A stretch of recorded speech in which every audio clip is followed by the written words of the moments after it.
shabakada wararka ee Lukaya News ayaa booqatay xarunta dugsiga sare ee casriga ah ee Ayatiin ayaa waxa uu la kulmay ardayda dugsigaasi dhigata oo imtixaankii midtermka ku guda jira waxaana maamulka dugsiga iyo ardaydaba ka wareysatay habka tacliintu u socoto iyo imtixaankani waxa uu yahay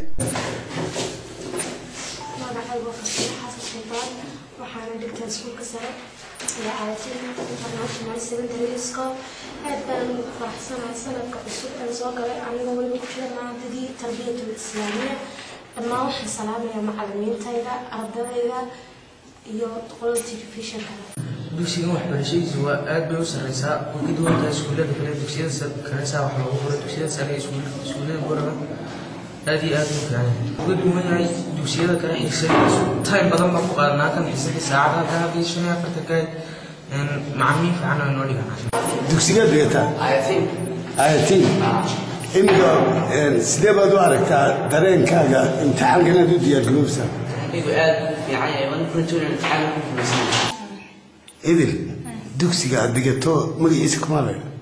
آيتين international secondary school ودوسي في عن دوسي الزمان. هو في عين هذا قلت له في عين. واحد شو بيساعد في عن مع مين سنة معمولها دوكسي السرة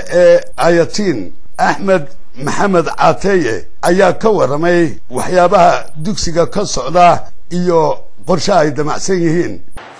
horta warna waxa weeyaan waa sida aad sheegteen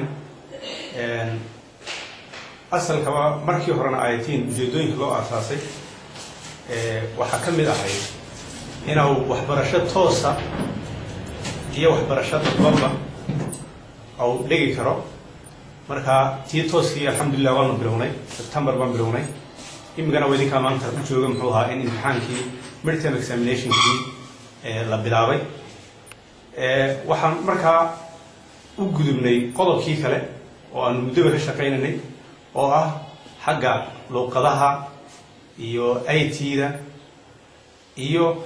tutorial classes aan ku caawinayna ardayda secondaryada dhigata subject matter-kii ay iskuulada kale ku dhiganayeen oo additional ugu dhigi doona marka waxaan hadda bilaabaynaa hadii Ilaahay yiraahdo bishan gudaheega qaybtii luqadaha oo aan ugu soo horeysin doono labada luqadood ee Englishka iyo Ahmaariga ugu horeysin doono oo aanu leenahay labada luqadood ugu muhiimsan Englishku wuxuu ku jiraa waxbarashadeena oo dhan ku jiraa ardaydeena waxa jira language barriers baa haysta oo si fiican muxuu markay soo gaadhaan secondary-ga lama qabsadaan iyadoo aanay ahayn ducfi ama muxuu ahaa weakness kaga jira xagga aqoontooda maadiga ah wax dhibaato ku keena taluuqada dhibaato ku keenta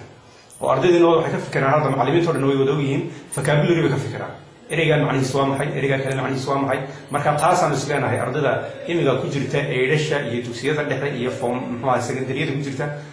aad ka kaabtiin oo u furtoon classes evening and afternoon classes aanu ku bari doono luqadahaasi waxa kale oo ku darana luqada kale Ahmaariga oo isleenahay waa population aad u badan mujtamac barabana weeyaan aynu jaarnahay xiriir badan naga dhaxeeyo ay aad muhiim noogu tahay inaynu luqadina barno marka labadaas aan hadda bilaabi doonaa waxa isla markaa ku xigi doona qaybta IT-da oo hadda macallimiin ay diyaar yihiin agabkoodii la diyaariyay dugsiga sare ee Ayatiin ee casriga ah waxa dhigta arday gaadhaysa 200 oo arday oo isugu jira fasalada koowaad iyo labaad ee dugsiga sare waxaana la aasaasay oo hawlgalkiisa uu bilaabay dugsigaasi 2010 waa Caafi Lukaya News Boorama.